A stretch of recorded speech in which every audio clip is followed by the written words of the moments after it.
Magandang balita nga ito. Ayon sa inilabas na ng Department of Migrant Workers ang ating buting Secretary Hans Leo Kaknak ang isa pong advisory na nagtatakda po ng taas sahod sa ating mga hanay ng mga domestic workers. So simula na po noong Oktubre na nailabas ito, nagtatakda ng pagtaas ng sahod mula $400 hanggang $500. So ibig sabihin, $100 po ang itinaas. Kung dito sa mga kababayan nating mga domestic workers sa Malaysia, ang ibig sabihin po nito ay mayroong pagtaas mula 1,800 ringgit, Malaysian ringgit. At sa apat na konsultasyon na ginawa po namin dito sa mga agencies, kasama na yung mga Filipino community leaders na nanonood dito sa atin. Sila po ay followers nyo. Nakausap na po natin sila, nakonsulta natin sila. At lahat po ay nag-agree na ang US dollar 500 ay katumbas ng 2,100 Malaysian ringgit. Ito po ang sahod na every month, kada buwan po. Yan po, at ito ay ibig sabihin 300. 2,000. Yan po. 2,100 per month. Kung dati po ay 1,800, so ibig sabihin ay may taas na 300 ringgit kada buwan. Yan, kasamang Lester. Para sa ating mga domestic workers bilang minimum wage. Okay. Nilagay ko po kasi sa English ito para daw maipakita nila sa kanilang mga employer, maipabasa. Kaya pwede pong picturean po nito itong ating naka-flash on the screen para po lagi nyong maalala at maipakita sa inyong mga employer. So, ibig sabihin din ito kasamang Lester at mga kababayan natin, kung magtatrabaho sa araw ng rest day, usually Sunday, mayroon pong dapat kabayaran na 81 Malaysian ringgit para sa araw ng pagtatrabaho. Ito ay base sa 26 working days. So yung 2,100 divided by 26 working days, lumalabas na 81 Malaysian ringgit per day. Kaya kung hindi magpapahinga o kaya hindi lalabas at magtatrabaho, 81 po ang dapat na ibayad. Okay. So, itong mga ating minimum wage ay ano po applicable to all domestic workers sa lahat ng bansa kung saan meron po tayong mga OFWs. So, hindi lamang po ito sa Malaysia, pati po Middle East, Europe at iba pang mga lugar. At ito po ay mapapatupad natin kung doon sa ating employment contracts. Sakop po nito ang lahat ng kontrata na bago, new. Ibig sabihin ito yung mga OFWs na papunta pa lang dito sa Malaysia. At syempre naman, yung pong mga veterana na natin dito sa Malaysia, yung mga nagre-renew ng kanilang contract taon-taon, kasabay sa pag-renew ng kanilang visa. So itong mga kontrata na ito ay dumadaan po sa Migrant Workers Office para ma-verify namin, para ma-check. So ang mga kontratang ito dapat meron na pong 2,100 kada buwan na sahod. Okay. Mabanggit ko lang kasamang Lester, binibigyan din ng 6 months na transition period. Kasi naiintindihan po natin na yung employers, syempre, lalo na yung mga nandito, na-approve po sila maaari sa 1,800. So, meron ng paunang usapan na ang sweldo kada buwan ay 1,800. Usapan ng employer at ng worker base sa kontrata. Siyempre kung magbiglaan tayo maglalabas na magpapatupad ng pag-increase, maaari kasing kailangan ng mag-adjust muna ng employer. So sa loob po ng 6 na buwan, we encourage our workers at the employers to gradually increase ang sahod. Magbigay na po ng taas sahod kahit hindi pa ho totally 2,100, siguro dagdag ng aumento ng 100 ringgit 200 ringgit, hanggang po maka-adjust na po sila at kaya na pong magbigay ng minimum wage na 2,100. So, pero tinitignan natin na pagkatapos ng 6 months na to, ay talagang mandatory na po ang minimum wage na 2,100 para dito po sa Malaysia. Okay. Base po sa araw-araw namin ngayon simula nung inilabas itong anunsyo na ito, meron na po kami magandang balita dito kasamang Lester. Yes. Meron na pong 24 na mga agencies complying with the requirements. Yes. Ibig sabihin, kada job order po na ipinapasok po sa amin para ma-verify, nakalagay na po dyan na ang sweldo ay 2,100 na. So lahat po ng mga papasok ng mga domestic workers natin, papunta rin po rito, assured na po sila na 2,100 na po ang nakalagay sa kontrata nila na sahod kada buwan.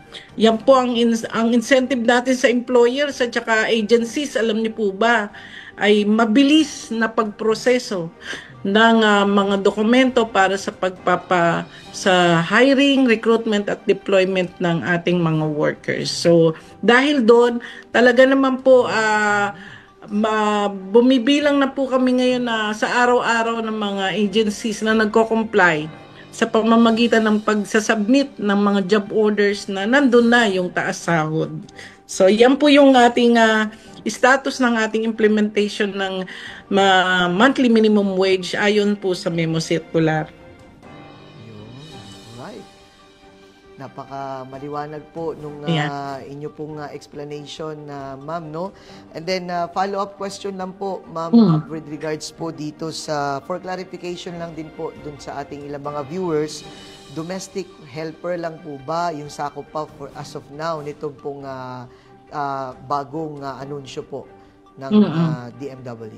Opo. Sa ngayon ay ang nasasakop nito ay domestic worker bilang bahagi ng enhanced package para sa kanila. Yung sabi mo na, yung tanong mo na ano ba yung iba pang benepisyo, ito naman ay kagaya po kasama nito yung annual medical check-up. Dapat meron po yan. Dapat po may sakop din na insurance coverage para sa kanila. Sinisiguro po natin yan na nakalagay po yan sa kontrata. Yes. Uy, maliwanag po yun. Salamat sa explanation, ma'am. Ma'am, with regards po dito sa actually nabanggit na ni Labat kanina yung pong implementation guidelines na kinakailangan, ano? Pero kayo pa man po, ma'am, ilan na po sa ngayon yung pong paano po malalaman ng MWO? Kasi ito po yung ilan sa mga concern ng ating mga comments po, no? Paano po malalaman ng ating pong tanggapan, no, ng MWO na susunod sa patakaran po yung yung kanila pong mga employer? Ano po yung pinakapalatandaan po o para malaman o ano po yung magiging hakbang po natin para masisiguro na susunod po o tanggap na itong ng mga employer nila ito pong bagong anunsyo na ito, ma'am? Alam nyo kabayan, Lester, at saka sa mga ating nakikinig, viewers natin, unang-una po natin ginawa, alam nyo, magkonsulta, kausapin ang lahat ng mga agencies at kasama na po doon yung mga employers. Dito ipinapaalam po natin ang bagong taas sahod. Tingin ko po nga, kabayan, nauna po ang Malaysia sa pagpapa-implement talaga ng porsigido ito. Kasi nakita talaga natin na kailangan na ng mga OFW domestic worker natin dito sa Malaysia ang taas sahod.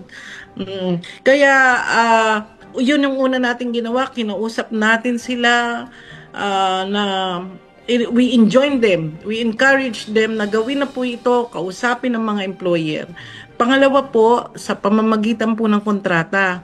Dahil po, lalo na ngayon na magpapasko, mag-uwi yan ng mga OFWs, magre-renew ng kanilang kontrata, kasabay ng renew ng visa. So, ibig sabihin, dadaan po yung mga kontrata sa ating opisina. Kaya, sinusiguro natin na yung mga pauwi at mag-renew ng contract ay nandun na yung 2,100 na suweldo. At kung hindi pa man po ma-implement ng isang employer, kinakausap po natin yan Yan. We appeal to their generosity. Pero hindi man sila handa ngayon at binigyan natin ng 6 months, pero sila po, generally po kabayan, generally, sila po ay okay sa taas sahod. Kaya nakakatuwa talaga po. Wow, magandang balita po, Labat, para sa kalaman ng ating mga kababayan. Alright, Labat, additional follow-up question lang po. Dahil may isang concern yung isa po nating viewer. Ayon po sa kanya, ma'am, ay sakop daw, at para, sino daw po ba yung mga sakop nito? Ito daw po ba yung mga para lang sa mga bagong mga OFW o kasama pa rin dito yung mga dating mga kasalukuyang OFW o yung mga OFW na before po i-implement itong bagong pagtaas sahod? Kasama ba sila o para lang daw po ito sa mga bago na papasok as OFW? Yan, salamat sa pagtanong uli, Kabayan Lester. Again, lahat po kasama. Basta domestic worker po. Bago pa dumating, yung mga bago, at saka lalo na syempre yung mga dati nang nandito dahil may patunay na po na sila ay maayos sa kanilang mga employer. Kaya mas madali nga pong makumbinsi yung mga dati ng mga employer yung meron ng mga kasamang OFW natin. Kasi may patunay na, kasi gusto po talaga nilang ating mga domestic. Napakasipag daw, magaling, madiskarte, may malasakit. Kaya magbabayad daw po sila. Yan. Maliwanag. Salamat po, Labat, no? At least klaro po, no, clear po sa ating mga kababayan po yung iyang concern na yan. Alright, lastly na lang po, Labat, ano po yung ano po yung nais po nating ibigay pa na huli pong paalala dun sa ating mga kababayan o huling impormasyon na maari po nating maibigay po para sa ating mga viewers na siguro yung mga sa palagay po natin may mga hindi pa o nagkakaroon pa ng agam-agam ukol po dito. Ano po yung inyo pong maipapayo para po sa mga kababayan natin na yan? Opo, oo. At this point, kabayan, ang aking pong appeal sa ating mga kababayan, sana po patuloy po tayo na mag-stay ng legal dito sa bansang Malaysia. Ibig sabihin, patuloy po tayo na magkaroon ng kontrata, na meron po kayong mag-renew palagi ng visa at mag-renew ng inyong kontrata. Kasi ang may maayos at legal na pagtatrabaho po dito ay may proteksyon. Okay. Yes. Pag dumaan po yung kontrata sa opisina, nakikita namin, nasisiguro namin na tama ang sweldo, okay, tama ang work for rest days, merong insurance, merong bayad sa SOCSO, nasisiguro at higit sa lahat, alam namin po kung nakinino kayong employer, nasaan po kayo, sino ang agency na pwede pong responsible para sa inyo. So, being that way, pinapakiusap po namin na patuloy po kayong pumunta po sa MWO Migrant Workers Office para patuloy na maging legal po na OFWs. Ayan, Kabayan Lester. Alright. Maraming salamat po, Ma'am Jocelyn Ortega, sa inyo pong oras na kayo po ay amin pong nakapanayam ngayong gabi. Alright, maraming salamat, Miss Jocelyn Ortega, ang ating pong buting labor attaché ng Migrant Workers Office dito po sa Kuala Lumpur, Malaysia. Thank you very much, Ma'am. Thank you.